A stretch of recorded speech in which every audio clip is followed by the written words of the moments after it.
MCQ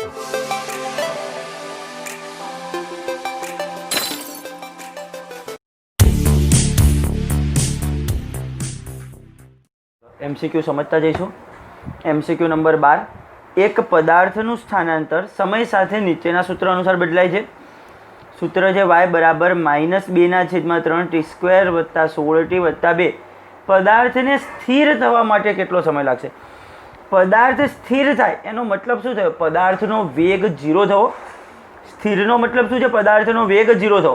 તો પહેલાં તો વેગ શોધવાનો, ત્યારબાદ વેગની કિંમત 0 લઈ લઈએ, એ વખતે જે ટી મળે એ કિંમત થાય। ચલો, સ્થાનાંતરનું સમીકરણ આપ્યું છે y બરાબર -2/3 t² વત્તા 16t વત્તા 2। હવે વેગ શોધવો હોય તો સ્થાનાંતરનું સમયની સાપેક્ષે શું કરવું પડે? વિકલન dy/dt એટલે શું મળશે? વેગ। ચલો, -2/3 અચળ છે, t² નું વિકલન શું થાય? 2t, 2 ઘાત આગળ 1 ઘાત ઓછી એટલે 2t વત્તા 16 અચળ, ટીનું વિકલન 1 અને આ અચળનું વિકલન 0। તો મને વેગનું સમીકરણ કેટલું મળ્યું? આ અંદર ગુણી નાખું તો -4/3t વત્તા 16। આ મને શું મળ્યું? વેગનું સમીકરણ। બરોબર છે, વેગનું સમીકરણ। પણ પદાર્થ સ્થિર થાય છે એનો મતલબ વેગ બરાબર કેટલો? 0।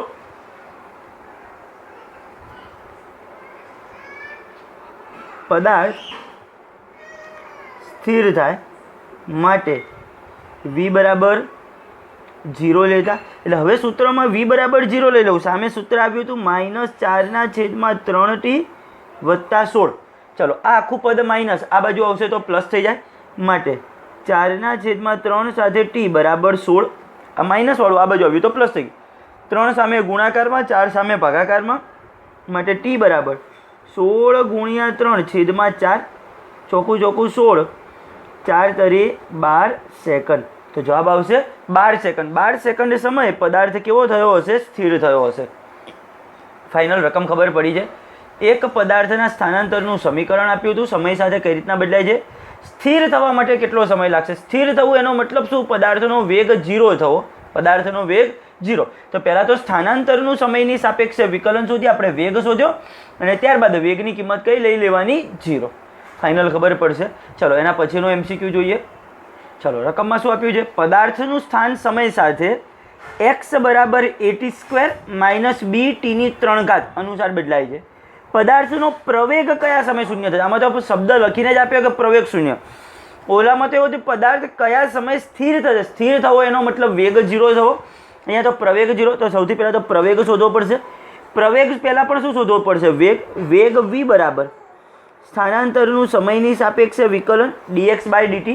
ચલો, શું થશે? a અચળ, t² નું વિકલન 2t, 2 ઘાત આગળ 1 ઘાત ઓછી, માઇનસ b અચળ, t3 નું વિકલન 3t2 ઘાત આગળ 1 ઘાત ઓછી, એટલે ટોટલ શું થયું?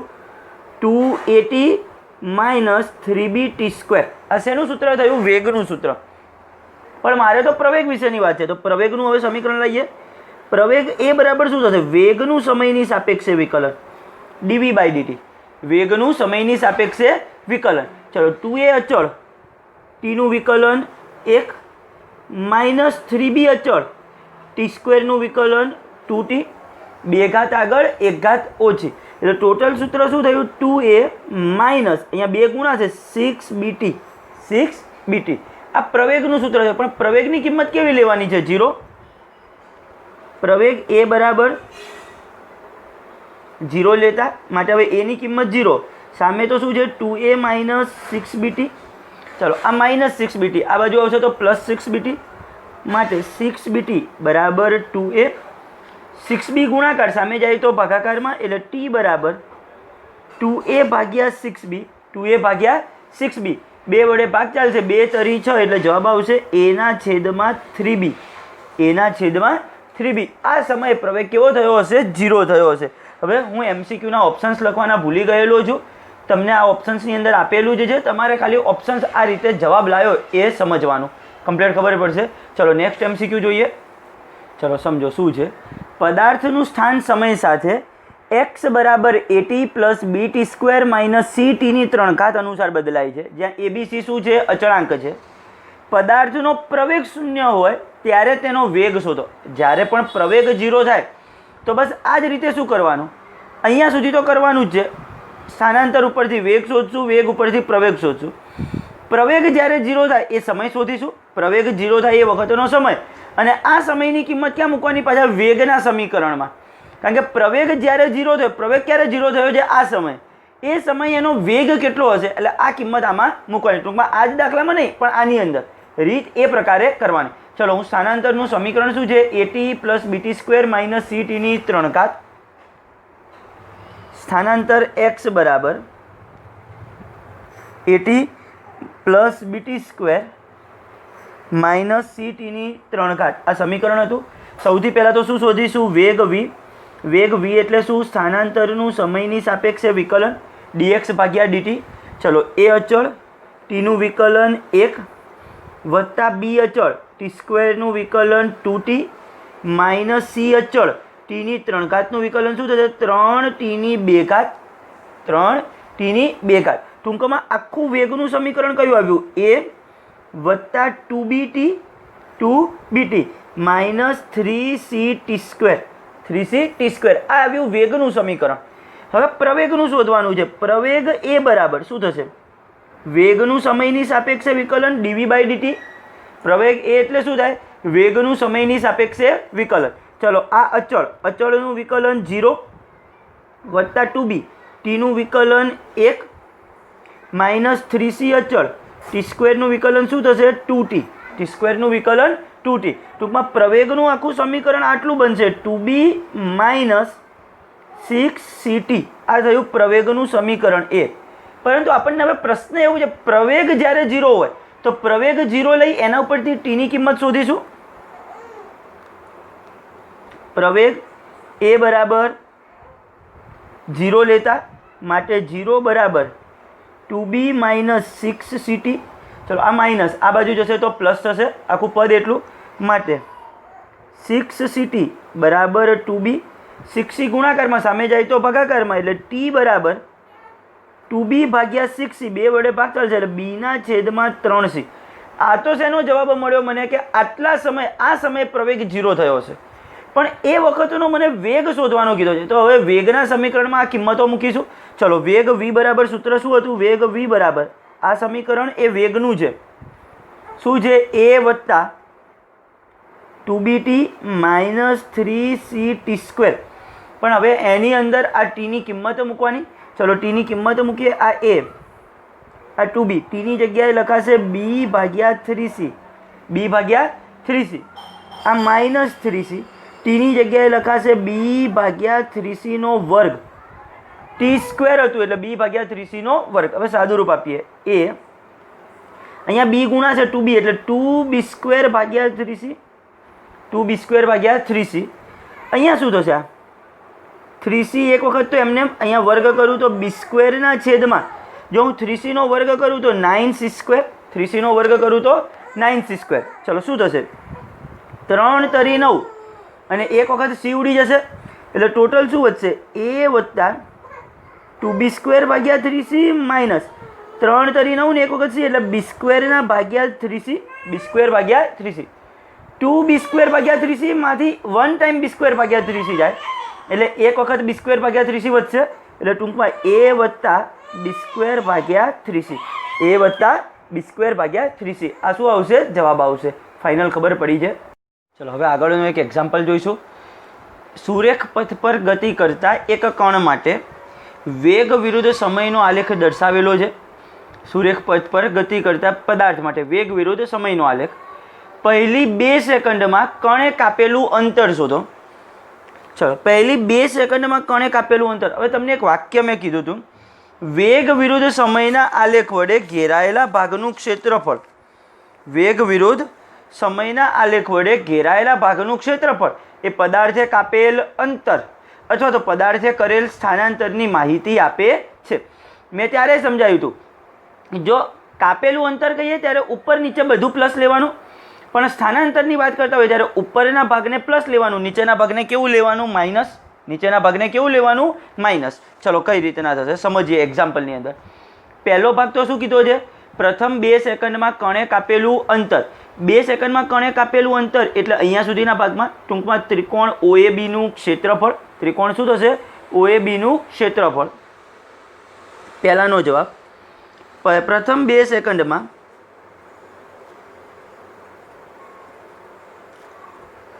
કણે કાપેલ અંતર બરાબર શું થશે? ત્રિકોણ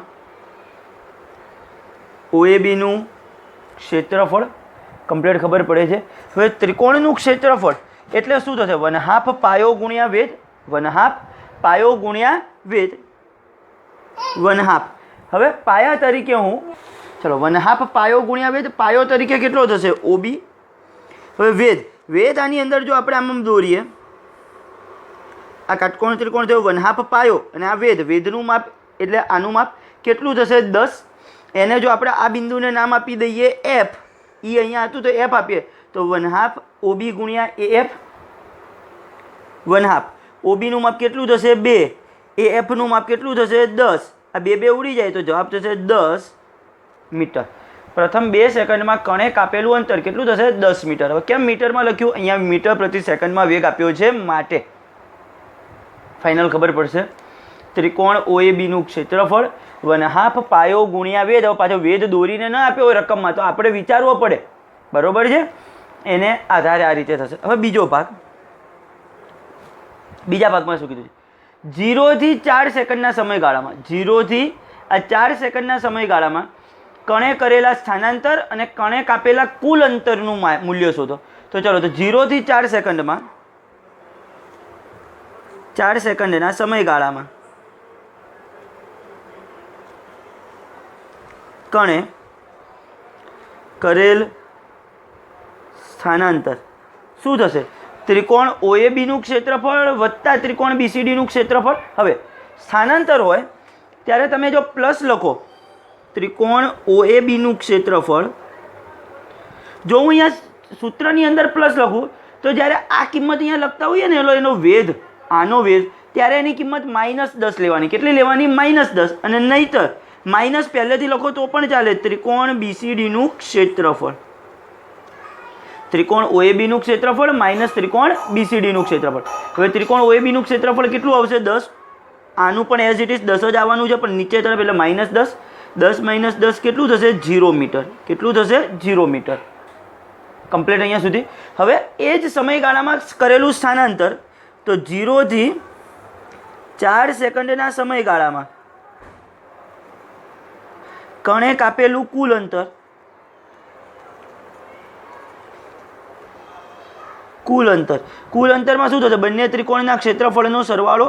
ત્રિકોણ OABનું ક્ષેત્રફળ વત્તા ત્રિકોણ BCDનું ક્ષેત્રફળ. બંને 10 છે. 10 વત્તા 10 જવાબ થશે 20 મીટર. તો કણે કાપેલું અંતર કેટલું થશે? કુલ 20 મીટર.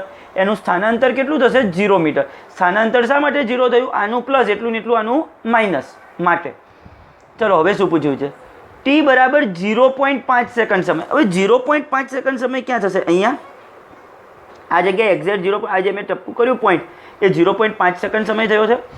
એ સમય અહીંયા આગળ આવશે.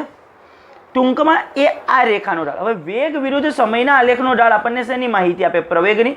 તો 0.5 સેકન્ડ સમય આલેખ કયો હતો? આ આલેખ હતો, બરોબર છે? 0.5 સેકન્ડ સમયે વેગ વિરુદ્ધ સમયનો આલેખ કયો કહેવાય? આ. તો રેખા OA નો ઢાળ. શું લખાશે? રેખા OA નો ઢાળ.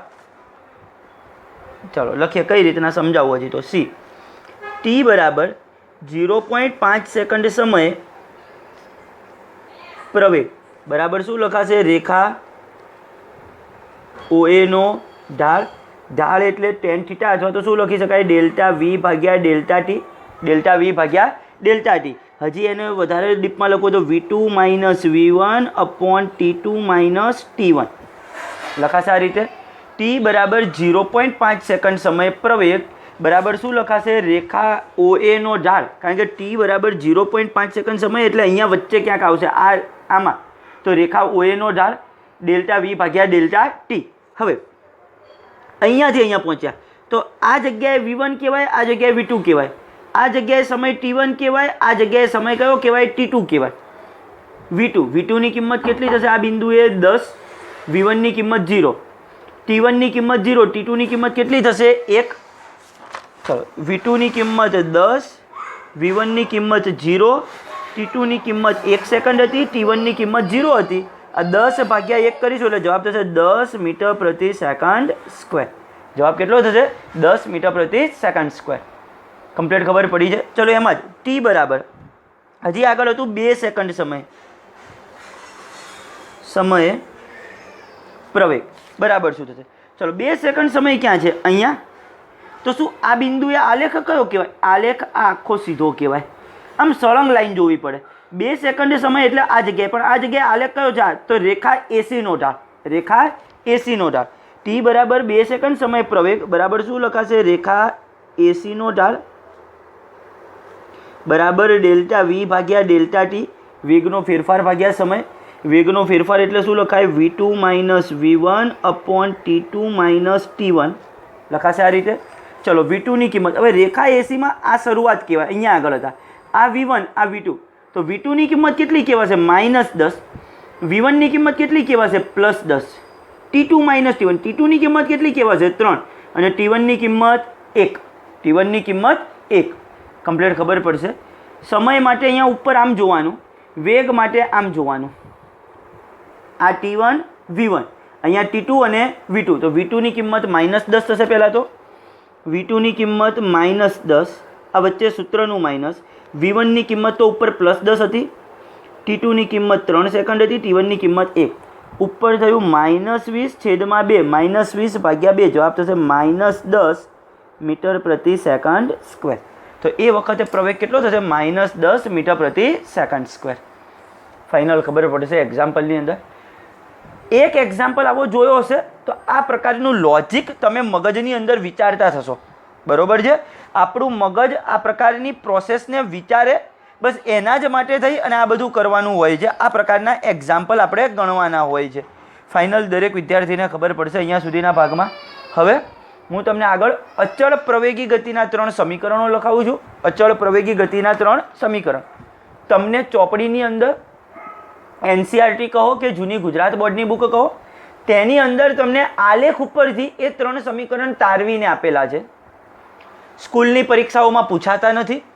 જો કદાચ કોઈકને બીજું 11માની અંદર દરેક સ્કૂલની અંદર IMP આપતા હોય છે અત્યાર સુધીની પ્રોસેસ કહું તો, કારણ કે બોર્ડની એક્ઝામ નહોતી અને દરેક વિદ્યાર્થી જે સાયન્સ લેતો હોય ને વિદ્યાર્થી, એ નીટ માટે, બાયોલોજી હોય તો નીટ માટે અને મેથ્સ હોય તો JEE માટે MCQ બેઝ જ પ્રેક્ટિસ કરતો હોય. 11માની અંદર કહું છું. તો થાય છે શું? દરેક સ્કૂલની અંદર મોસ્ટ IMP પ્રશ્ન આપે જ છેલ્લે એક્ઝામ વખતે, એટલા જ તૈયાર કરવાના હોય. તો જો જે તે સમયે પ્રશ્ન આપશે તો આપણે પ્રશ્નને સોલ્વ કરીશું, બાકી અત્યારે એ સોલ્વ કરવાની જરૂર નથી. બીજું તમે જોઈ રહ્યા છો, હું તમને ઘણી બધી એક્સ્ટ્રા વસ્તુ પણ કરાવી રહ્યો છું. તો એનો મતલબ એવો નથી કે એ થિયરી નથી ભણાવવી. બરોબર છે? આપણો અત્યારે મેન ઇન્ટેન્સ MCQ સોલ્વ કરવા ઉપરનો હોવો જોઈએ. અચળ પ્રવેગી ગતિના સમીકરણો. અચળ પ્રવેગી ગતિના 3 સમીકરણો છે. પહેલું સમીકરણ કહું તમને તો V બરાબર V0 પ્લસ AT. પહેલું સમીકરણ કયું યાદ રાખવાનું? V બરાબર V0 પ્લસ AT. બીજું સમીકરણ છે D બરાબર V0t plus 1/2 AT square. D બરાબર V0t પ્લસ 1/2 AT સ્ક્વેર. અને ત્રીજું સમીકરણ છે V square minus V0 square બરાબર 2AD. V square minus V0 square બરાબર 2AD. આટલું યાદ રહેશે. 3 સમીકરણો અચળ પ્રવેગી ગતિના. V બરાબર V0 પ્લસ AT, D બરાબર V0t પ્લસ 1/2 AT સ્ક્વેર અને V square minus V0 square બરાબર 2AD. હવે ત્યાં આગળ આમાં જુદા જુદા પદ આવ્યા, એ જુદા જુદા પદને ઓળખી લઈએ. જ્યાં V એટલે શું છે? સૌથી પહેલાં તો V0 એટલે પ્રારંભિક વેગ. V0 બરાબર પ્રારંભિક વેગ.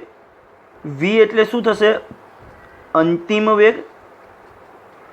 A એટલે પ્રવેગ. T એટલે શું છે? સમય. અને D એટલે કાપેલું અંતર અથવા કરેલું સ્થાનાંતર. કાપેલ અંતર અથવા તો કહીએ તો સ્થાનાંતર. બરોબર છે? એક જ દિશાની અંદર જો પદાર્થ જતો હોય અહીંયાથી અહીંયા, તો અંતર પણ એટલું થાય, સ્થાનાંતર પણ એટલું જ થાય. હા, અહીંયાથી અહીંયા ગયો હોય અને પાછો અહીંયા આવે તો અંતર આટલું વત્તા આટલું થાય, પણ સ્થાનાંતર ખાલી આટલું જ થાય. પણ અહીંયા આગળ મોટે ભાગે એક જ દિશાની ગતિ હશે એટલે આ પ્રકારના સૂત્રો હશે. 3 સૂત્રો યાદ રાખવાના. v બરાબર v0 પ્લસ at, d બરાબર v0t plus 1/2 at square, d બરાબર v0t પ્લસ 1/2 at સ્ક્વેર, અને ત્રીજું સૂત્ર v square minus v0 square બરાબર 2ad. હવે આની અંદર ખરેખર શું હોય છે? આ જે સ્થાનાંતર છે, તમને શરૂઆતમાં એવું આપ્યું કે પદાર્થ પહેલેથી આટલા મીટરે ઊભો હતો અને પછી આટલા મીટરે પહોંચે છે. આની અંદર આપણે એવી કન્ડિશન ધારી હોય કે શરૂઆતમાં અહીંયા 0 આગળ ઊભો હતો અને અહીંયા આગળ 100 મીટરે પહોંચ્યો છે, તો એનું કાપેલું અંતર કેટલું કહેવાય? 100. પણ જો તમને પહેલેથી 50 મીટરે જ ઊભો આપ્યો હોય, 50 મીટરે, અને પછી 100એ પહોંચ્યો હોય, તો એને કાપેલું અંતર કેટલું થાય? 50. તો અહીંયા આગળ કેટલીક વખત ડીની જગ્યાએ x માઇનસ x0 લેવામાં આવશે. શું આવશે? x minus x0. જ્યાં x0 શું છે? પ્રારંભિક સ્થાન, અને x શું છે? તેનું અંતિમ સ્થાન. પ્રારંભિક સ્થાન અને અંતિમ સ્થાન. અંતિમ સ્થાનમાંથી પ્રારંભિક સ્થાન બાદ કરીએ એટલે સ્થાનાંતર મળી ગયું. પાછું શું મળી ગયું? સ્થાનાંતર. તો x માઇનસ x0 બરાબર v0t પ્લસ 1/2 at સ્ક્વેર. આ એક દાખલાની અંદર જ આ સૂત્ર તમને ઉપયોગમાં આવશે. એ જ રીતે આની અંદર પણ સુધારો કરું તો v square minus v0 square બરાબર 2a x માઇનસ x0. ડીની જગ્યાએ સ્થાનાંતર કઈ રીતના લખ્યું? x એટલે અંતિમ સ્થાન, x0 એટલે શું થયું? પ્રારંભિક સ્થાન. કમ્પ્લીટ ખબર પડશે. તો આ સૂત્રોની અંદર આ x એટલે શું છે? અંતિમ સ્થાન, અંતિમ સ્થાન, અને x0 એટલે શું છે? આપણું પ્રારંભિક સ્થાન. ફાઇનલ દરેક વિદ્યાર્થીને અહીંયા સુધીના ભાગમાં ખબર પડશે કઈ રીતે આવ્યો. ચલો, હવે મુક્ત પતનની ગતિ એટલે શું, અને મુક્ત પતનની ગતિ માટે આ સમીકરણ અને એના ઉપરથી એના આલેખો કઈ રીતના થશે.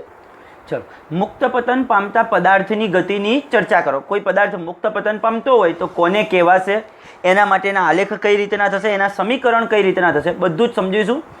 થિયરી છે એક પ્રકારની, તમારે MCQ માટે પણ ખાસ ઉપયોગી. પૃથ્વીની સપાટીથી અમુક ઊંચાઈએથી, પૃથ્વીની સપાટીથી અમુક ઊંચાઈએથી પદાર્થને સ્થિર સ્થિતિમાંથી મુક્ત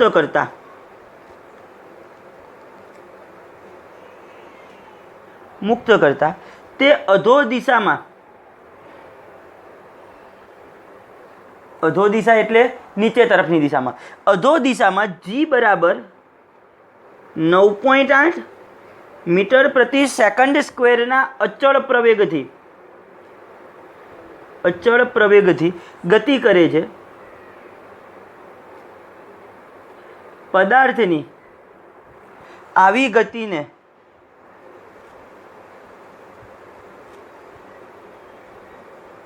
મુક્ત પતન કહે છે. પૃથ્વીની સપાટીથી અમુક ઊંચાઈએથી. હવે ધારો કે અત્યારે આ એક પેન્સિલ મેં આમ અધ્ધર પકડેલી છે. પૃથ્વીની સપાટીથી કેટલી ઊંચાઈ છે? આટલી ઊંચાઈ. આને હું પૃથ્વીની સપાટી કહી દઉં તો આટલી ઊંચાઈ છે. અત્યારે આ પદાર્થ પ્રારંભમાં કેવો કહેવાશે? સ્થિર. એને સ્થિર સ્થિતિમાંથી આમ છોડીશ, અહીંથી આમ છોડવામાં આવે, બરોબર છે? એટલે ટૂંકમાં કોઈ પણ પદાર્થને ઊંચાઈએથી છોડવામાં આવે ત્યારે તે પૃથ્વીના ગુરુત્વ પ્રવેગ, આ પૃથ્વીનો ગુરુત્વ પ્રવેગ છે, એટલા અચળ પ્રવેગથી શું કરે છે? ગતિ કરે છે. પદાર્થની આવી ગતિને કઈ કહે છે? મુક્ત પતનની ગતિ કહે છે. પૃથ્વીની સપાટીથી અમુક ઊંચાઈએથી પદાર્થને સ્થિર સ્થિતિમાંથી મુક્ત કરતા. સ્થિર સ્થિતિ એનો મતલબ એનો પ્રારંભિક વેગ કેટલો હશે? 0. પ્રારંભિક વેગ કેટલો હોય? 0. અને તેનો પ્રવેગ કેટલો હોય? પૃથ્વીના પ્રવેગ જેટલો. અચળ પ્રવેગથી ગતિ કરે છે. પદાર્થની આવી ગતિને મુક્ત પતનની ગતિ કહે છે. મુક્ત પતન પામતો પદાર્થ, મુક્ત પતન પામતો પદાર્થ એ અચળ પ્રવેગી ગતિનું ઉદાહરણ છે. મુક્ત પતન પામતો પદાર્થ એ અચળ પ્રવેગી ગતિનું ઉદાહરણ છે. હવે જે સ્થાનેથી પદાર્થને મુક્ત કરવામાં આવે છે, મુક્ત પતન કરાવવામાં આવે છે, તે સ્થાનને આપણે હવે ઉગમ બિંદુ તરીકે લઈ લઈએ. જે સ્થાનેથી પદાર્થને મુક્ત પતન કરાવવામાં આવે છે તે સ્થાનને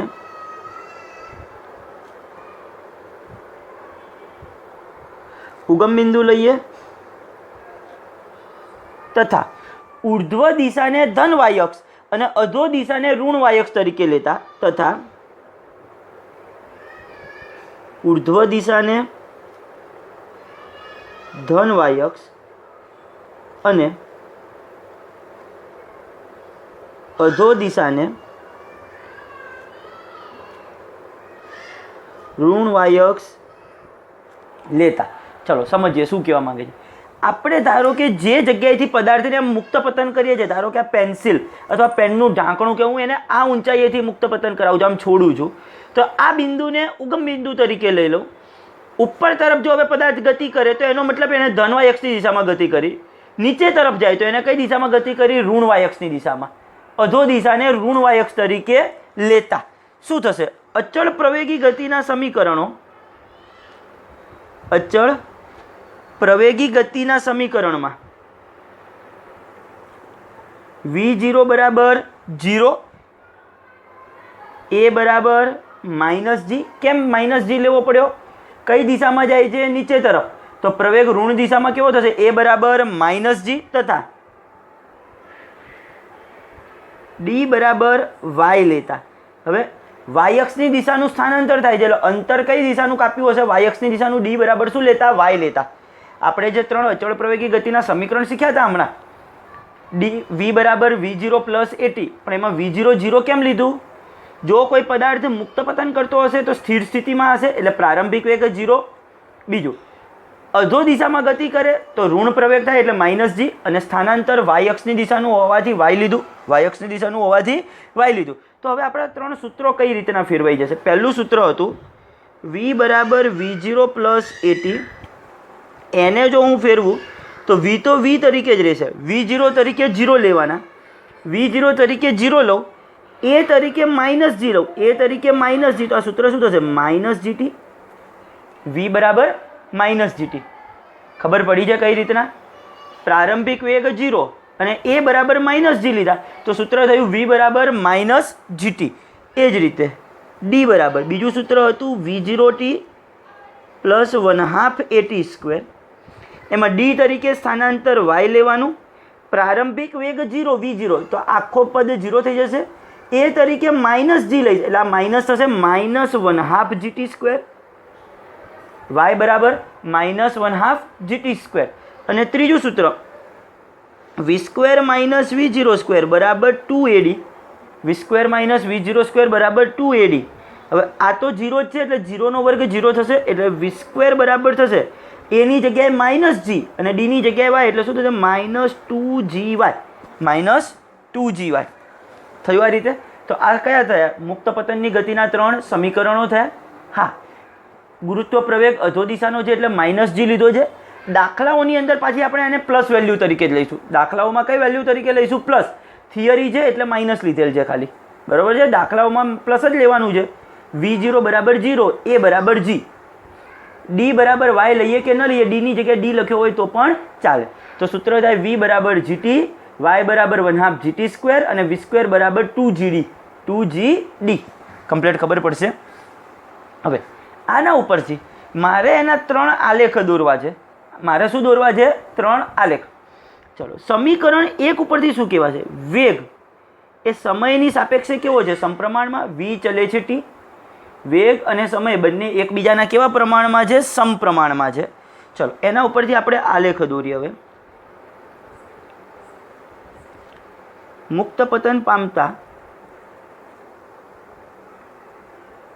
પદાર્થનો વેગ v બરાબર -gt, એટલે કે એવું કહેવાશે કે v ચલે છે સમય t. v ચલે છે સમય t. તો એના ઉપરથી જો એનો આલેખ દોરીશ તો કઈ રીતનો દોરાશે સમજીએ અહીંયા આગળ.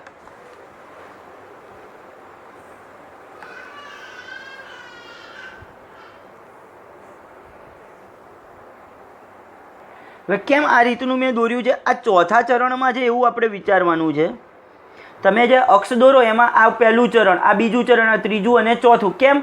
અહીંયા માઇનસ ચિહ્ન છે માટે, અને વેગ અને આ સમય t એકબીજાના સમપ્રમાણમાં. સમપ્રમાણનો આલેખ આ રીતનો હોય. આ રીતનો આલેખ આવશે, આ લાઈન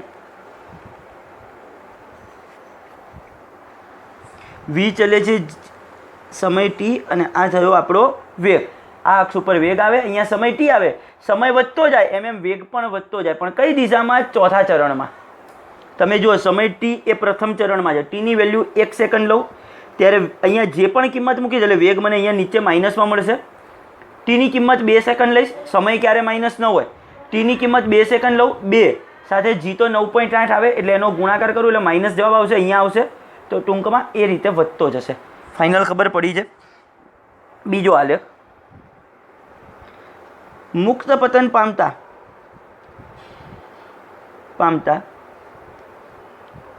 પદાર્થનું સ્થાનાંતર, મુક્ત પતન પામતા પદાર્થનું સ્થાનાંતર સૂત્ર શું છે? y બરાબર -1/2 GT². આનો મતલબ એવો થાય કે y ચલે છે t², y ચલે છે t². તો એનો આલેખ કઈ રીતના થશે? એ પણ ચોથા ચરણમાં જ આવે.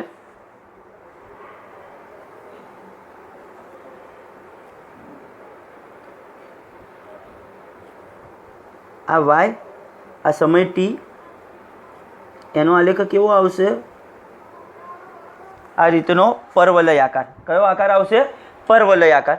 હંમેશા જો દ્વિઘાત સમીકરણ હોય, આપણે 10મા ધોરણમાં શીખતા તો દ્વિઘાત સમીકરણનો આલેખ પરવલય યુ આકાર, સીધો યુ અથવા ઊંધો યુ. આ યુનો જ એક ભાગ દર્શાયો છે. આમ તમે આખો યુ પણ આમ પૂરો કરી શકો, બરોબર છે? આ યુનો જ આમ ભાગ દર્શાયો છે, દ્વિઘાત સમીકરણ છે માટે. હવે એની અંદર એનો વેગ, એના વેગની વાત કરીએ અથવા તો એના પ્રવેગની વાત કરીએ. મુક્ત પતન પામતા પદાર્થનો પ્રવેગ કેટલો હોય છે? અચળ. કેટલા પ્રવેગ? પૃથ્વીના પ્રવેગ જેટલો. મુક્ત પતન પામતા પદાર્થનો પ્રવેગ એ બરાબર -9.8 મીટર પ્રતિ સેકન્ડ સ્ક્વેર જેટલો કેવો હોય છે? અચળ હોય છે. માટે મારે જો એનો આલેખ દોરવો હોય હવે મુક્ત પતન પામતા પદાર્થ માટેનો પ્રવેગનો આલેખ, તો એ કેવો થશે સમય સાથે?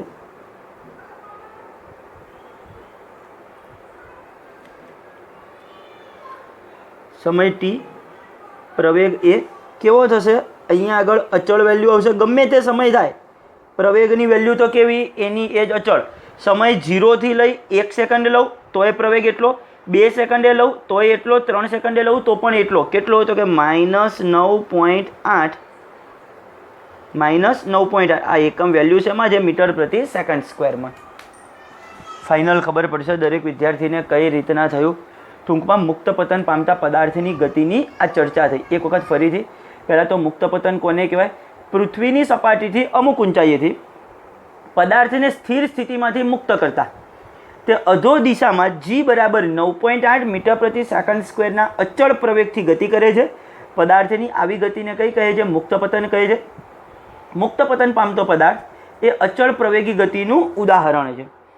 જે સ્થાનેથી પદાર્થને મુક્ત પતન કરાવવામાં આવે તે સ્થાનને ઉગમ બિંદુ તરીકે લઈએ તથા ઉર્ધ્વ દિશાને ધન વાયક્ષ અને અધો દિશાને ઋણ વાયક્ષ લેતા અચળ પ્રવેગી ગતિના જે 3 સમીકરણ હતા એમાં v0 બરાબર 0. શા માટે?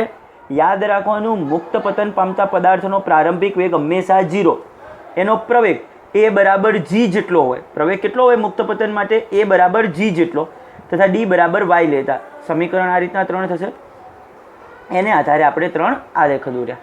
કમ્પ્લીટ ખબર પડી છે અહીંયા સુધીના ભાગમાં. ચલો હવે અહીંયાથી આગળ જોઈએ કેટલાક એક્ઝામ્પલ ફરીથી પાછા.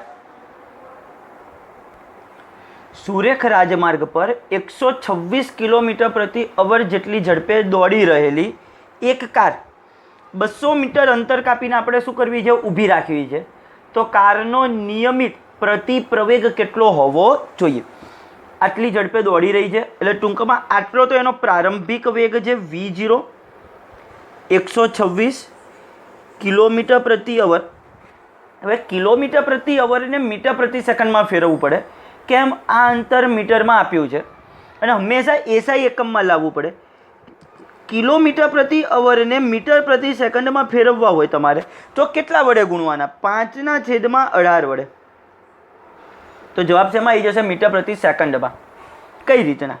કિલોમીટરને મીટરમાં ફેરવવા હોય તો ગુણ્યા 1000, કિલોમીટરને મીટરમાં ફેરવવા હોય તો ગુણ્યા 1000, કલાકને સેકન્ડમાં ફેરવવી હોય તો 3600 સેકન્ડ, આ 0 0 બે વખત કટ, 2 વડે ભાગ ચલાવું, 2 પંચા 10, 18 દુ 36.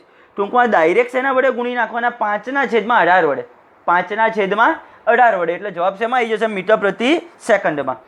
હવે 18ના ઘડિયામાં આ રીતે તમે કરશો એટલે તમારો જવાબ આવશે 18 સીધા 126, 7 પંચા 35. તમારી પાસે તો કેલ્સી હોય, ગુણાકાર કરી ભાગ્યા 18 કરશો એટલે 35 મીટર પ્રતિ સેકન્ડ. આટલી ઝડપે જઈ રહી છે કાર, આટલું અંતર કાપવાનું છે, એટલે ડી બરાબર કેટલું થયું? 200 મીટર. અને કારને શું કરી દેવી છે? ઊભી રાખી દેવી છે. ઊભી રાખવી છે એનો મતલબ સ્થિર કરવી છે. સ્થિર થાય તો અંતિમ વેગ કેટલો કરવો છે? 0. તો એ માટેનો મારે એનો શું શોધવાનો છે? પ્રવેગ. પ્રતિ પ્રવેગ, તો એનો મતલબ છે કે પ્રવેગનું મૂલ્ય જ તમને ઋણ મળશે. પ્રવેગનો જવાબ જ કેવો આવશે? ઋણ. એટલે એને શું કહેવાય? પ્રતિ પ્રવેગ. ઝડપમાં સતત ઘટાડો થવો. જોઈ રહ્યા છો ઘટાડો થઈ જઈ રહ્યો છે. ચલો ફરીથી એક વખત. આટલી ઝડપે એક કાર જઈ રહી હતી, કિલોમીટર પ્રતિ અવરને મીટર પ્રતિ સેકન્ડમાં ફેરવું હોય તો 5/18 વડે ગુણવાનું. હવે પછીથી યાદ રાખવાનું દાખલાઓમાં. હું દરેક વખતે નહીં કહું. કિલોમીટર એટલે ગુણ્યા 1000 થાય મીટર, કલાકની સેકન્ડ થાય 3600, પણ એ 1000 ભાગ્યા 3600નો ડાયરેક્ટ જવાબ થાય 5/18. એટલે આપણે ડાયરેક્ટ જ ટૂંકમાં 5/18 કરી નાખવાનું સીધે સીધું. એટલે આટલો જવાબ થયો. આટલું અંતર કાપવાનું છે એટલે ડી બરાબર 200 મીટર, V0 અને એ આટલો છે. હવે ચલો આ ચાર વસ્તુ આવતી હોય એવું સૂત્ર કયું છે? સૌથી ત્રીજા નંબરનું સૂત્ર, V² - V02 બરાબર 2AD. V² - V02 બરાબર 2AD. આ એક જ સૂત્ર છે. બીજા બે સૂત્ર તો તમે જોશો અચળ પ્રવેગીના. પહેલા સમીકરણમાં પણ ટી આવે, V બરાબર V0 પ્લસ AT, એમાં ટી આવે. બીજું સૂત્ર હતું ડી બરાબર V0t પ્લસ 1/2 AT², એમાં પણ ટી આવે. પણ આપણે તો એ શોધો હતો આ સૂત્ર. ચલો દરેકની કિંમત મૂકીએ. વીની કિંમત કેટલી છે? 0, એટલે 0નો વર્ગ, માઇનસ V0નો સ્ક્વેર એટલે શેનો વર્ગ? 35નો વર્ગ, 2. એ તો આપણે શોધવાના, અને ડી તરીકે કેટલા? 200. કમ્પ્લીટ ખબર પડી છે. ચલો 35નો વર્ગ કેટલો થશે તમે વિચારો. 35નો વર્ગ કરો, 5નો વર્ગ 25 અને 3 પછી 4 એટલે 1225 થશે. વર્ગ કેટલો થશે? 1225. એટલે જવાબ થશે -1225 છેદમાં આ 2 ગુણ્યા 200 અહીંયા ગુણાકાર, સામે જશે તો ભાગાકારમાં, એટલે કેટલા ભાગ્યા થશે? 400 બરાબર એ. કમ્પ્લીટ ખબર પડશે. ડાયરેક્ટ 400 વડે આનો ભાગાકાર કરશો. એ રીતે જો કેલ્સી ન હોય તો 4 વડે ભાગાકાર કરવાનો પહેલાં, અને પછી છેદમાં 2 0 એટલે 2 અંક આગળ પોઈન્ટ. જવાબ આવશે -3.06 મીટર પ્રતિ સેકન્ડ સ્ક્વેર. પ્રવેગ આવી ગયો. પ્રતિ પ્રવેગ કેમ કીધો? તો ઋણ ચિહ્ન છે માટે. ચલો હજી બીજું શું કીધું? કારને સ્થિર થવા માટે સમય કેટલો લાગશે? સમય કેટલો લાગશે એટલે મારે ટી શોધવાનો હતો હજી. તો હવે આ બધી વેલ્યુ આવતી એવું સૂત્ર કયું છે? V બરાબર V0 પ્લસ AT. V બરાબર V0 પ્લસ AT. આ એક બીજું સમીકરણ છે. આ સમીકરણમાં કિંમત મૂકો. અંતિમ વેગ તો કેટલો હતો? 0. V0ની કિંમત હતી 35 વત્તા એની કિંમત હતી -3.06 સાથે ટી. આ પ્લસ માઇનસ માઇનસ થાય, આખું પદ માઇનસ, પણ ઓલી બાજુ જાય તો પ્લસ, એટલે આ બાજુ શું? 3.06 ટી બરાબર 35. 3.06 ગુણાકારમાં અહીંયા 35ના સામે જશે તો ભાગાકારમાં 3.06. 35 ભાગ્યા 3.06 કરશો એટલે જવાબ આવશે 11.44 સેકન્ડ. 11.44 સેકન્ડ. ટૂંકમાં આટલા સમય પછી એ કાર શું થશે? સ્થિર થશે. ફાઇનલ એક્ઝામ્પલની અંદર ખબર પડશે. તમારો NCERTનો સ્વાધ્યાયનો 6થો એક્ઝામ્પલ છે. પરીક્ષાની અંદર પૂછાઈ શકે, આવા MCQ સ્વરૂપે પણ પૂછાઈ શકે. ફાઇનલ. હવે આજના લેક્ચરમાં આપણે અહીંયા સુધીનો ભાગ રહેવા દઈએ. નેક્સ્ટ લેક્ચરમાં અહીંથી આગળનું જોઈશું. દરેક વિદ્યાર્થીઓ ખાસ હવે આ રવિવારે તમારે ચેપ્ટર નંબર 2ની એક્ઝામ છે. ચેપ્ટર નંબર 2 આપણે જે પારિમાણિક સૂત્રો, ત્યારબાદ જે પારિમાણિક વિશ્લેષણ, ત્રુટિ, એના જેટલા દાખલા કર્યા, બીજું મેં તમને જેટલું કરાવ્યું છે એમાંથી જ પેપર આવશે. બરાબર છે? આટલો ભાગ ખાસ તૈયાર કરવાનો.